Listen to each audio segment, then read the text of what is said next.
A gente tem um tema que surgiu nos últimos dias, né, que ele gerou uma certa dúvida, eu diria assim, né? Eu não sei se eu diria exatamente por uma polêmica, mas gerou uma certa dúvida aí, e acho que talvez fosse importante esclarecer. Até porque o tema em si, como um todo, ele é importante, é recente, né?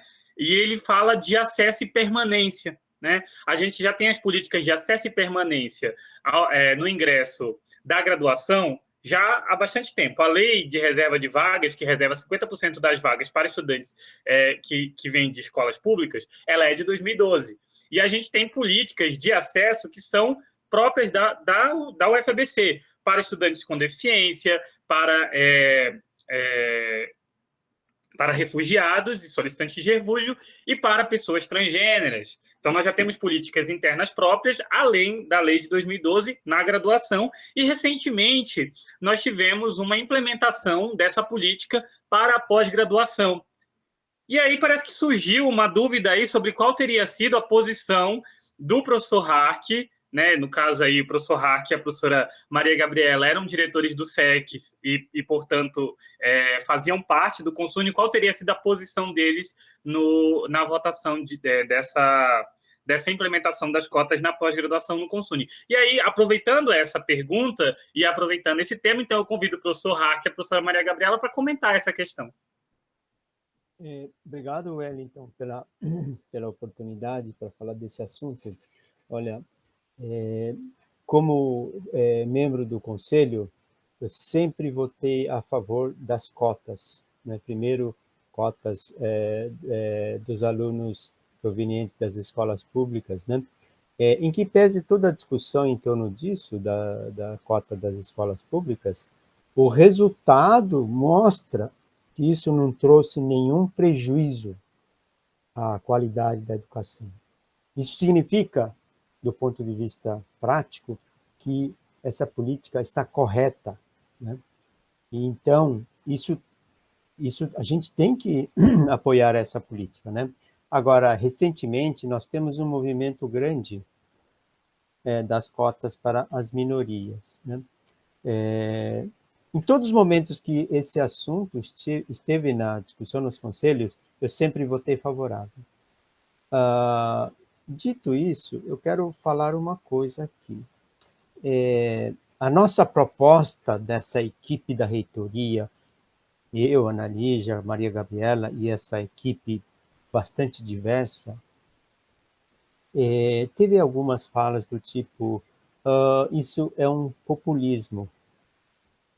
Está muito enganado, não é um populismo. Isso, dentro da minha concepção de vida, eu já falei isso antes,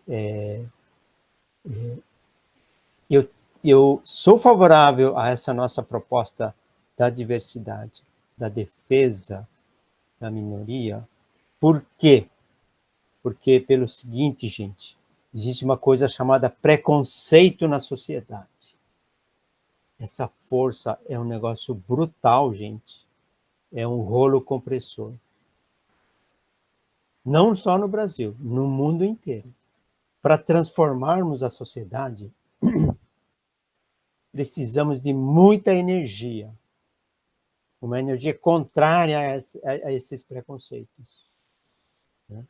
É isso que nós estamos fazendo aqui, como uma parte da nossa proposta para a gestão.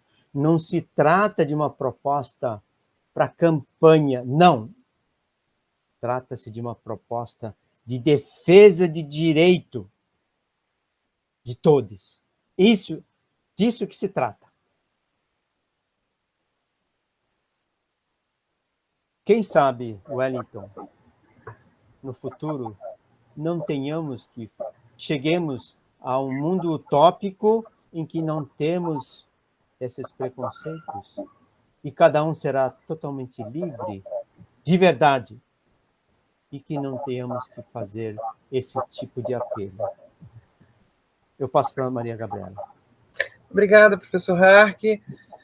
Fico muito feliz de estar ao lado de uma pessoa como o Hark, com quem eu tenho trabalhado de perto nos últimos anos, exatamente por essa dimensão, né, profundamente solidária que ele traz essa empatia profunda. Mas eu gostaria de pontuar duas questões além disso. Primeiro, essa discussão acerca do populismo, academicamente e conceitualmente, ela já foi, inclusive, bastante criticada, porque é um elemento de desqualificação de lideranças populares. Então, eu acho, e da participação, né, mais aberta e mais efetiva de segmentos excluídos das, enfim, das estruturas de poder. Então, eu acho muito curioso que eles usem esse qualificativo, né, no sentido de atacar uma chapa que propõe exatamente essa participação e essa abertura, porque confirmam exatamente esse, novamente, preconceito e essa desqualificação que o termo populismo traz exatamente para aqueles movimentos, para aquelas ações e para aquelas propostas que visam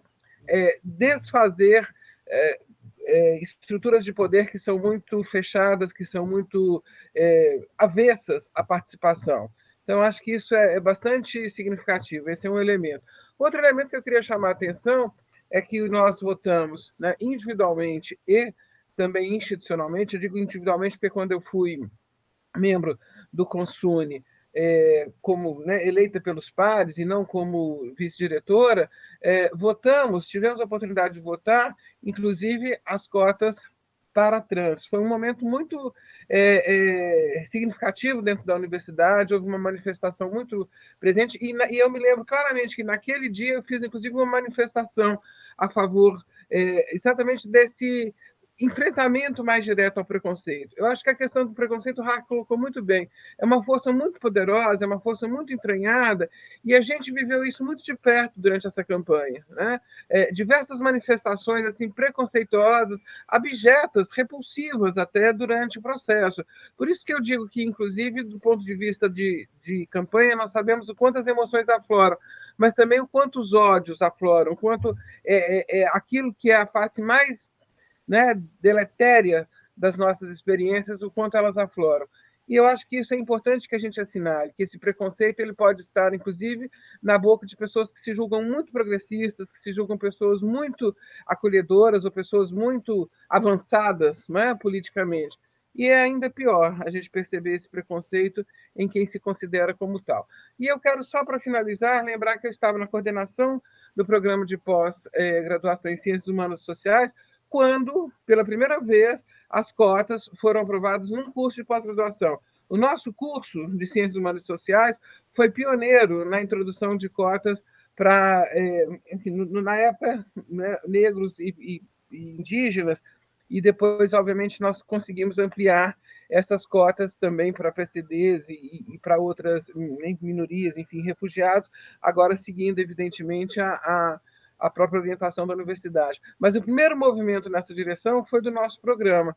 Então, eu quero assinalar que isto foi, assim, do ponto de vista, inclusive, das universidades federais, eram poucas. Nós fizemos o levantamento na época. A gente tinha na Universidade Federal da Bahia já alguns programas, a gente tinha ali alguns poucos programas que estavam também discutindo, né, na UNB, discutindo essa possibilidade.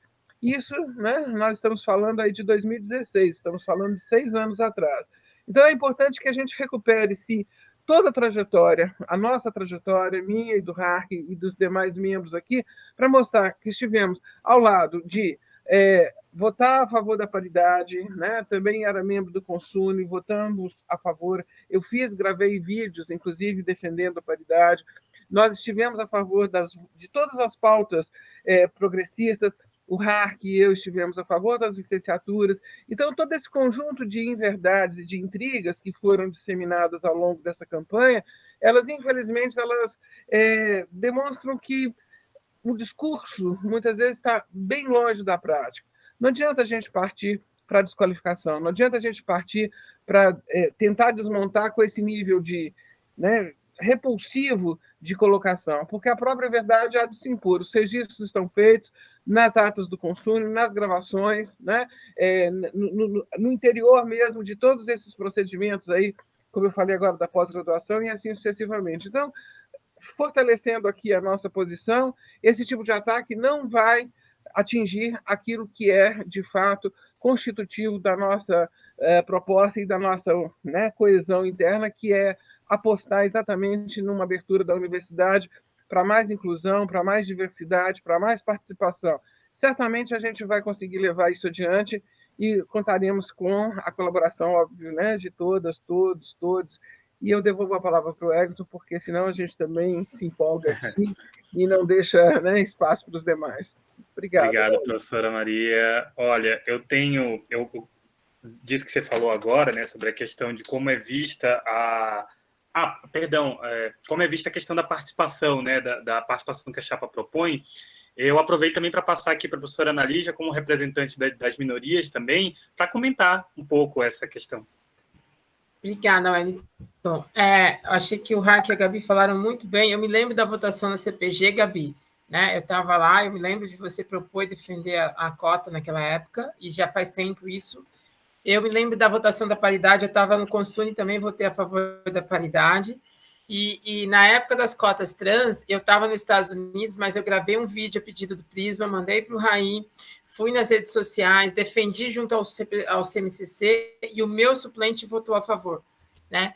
Aí, nessas horas que a gente sofre esses ataques, eu me lembro de uma frase do Bertrand Russell, que ele diz assim, que algumas pessoas usam o verniz do idealismo para se perpetuar no poder ou para obter poder, né? E aí, nesses momentos de ataque, elas retiram esse verniz, né? Retiram e acabam até cometendo ataques homofóbicos e transfóbicos, como sofremos ao longo da campanha, infelizmente, né?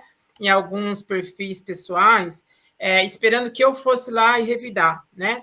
Ou como um termo que eu ouvi, a chapa da trans, e que acho que não tem coisa mais absurda ou pejorativa do que isso, né? Mas o que me deixou mais feliz é que a gente não foi revidar, a gente não foi atacar, a gente seguiu em frente, a gente ergueu a cabeça e a gente fez propostas e foi discutir com a comunidade, né? Então, acho que ficou claro para a comunidade até onde essas pessoas são progressistas ou não, e até onde elas querem permitir que minorias representem elas. Porque é fácil ter o discurso do progressismo, e agora eu vou falar como uma mulher trans e a única professora trans da FABC, é muito fácil você ter o discurso de progressista, mas querer ser o representante das minorias, né? Sendo uma maioria, cis, branca, hétero e tudo mais. Aí, a hora que você se vê ameaçado de que alguém da minoria pode te representar a maioria, esse discurso muitas vezes vai por água abaixo, infelizmente. Então, é um progressismo, como você falou, que não se sustenta em muitos momentos, né? Desde que eu possa representar as minorias, eu sou progressista. Se eu não puder representar, se eu, como maioria, não posso representar as minorias, aí eu começo a fazer ataques. Então, muito obrigada pela sua fala, Gabi. Só tenho a agradecer. Obrigada.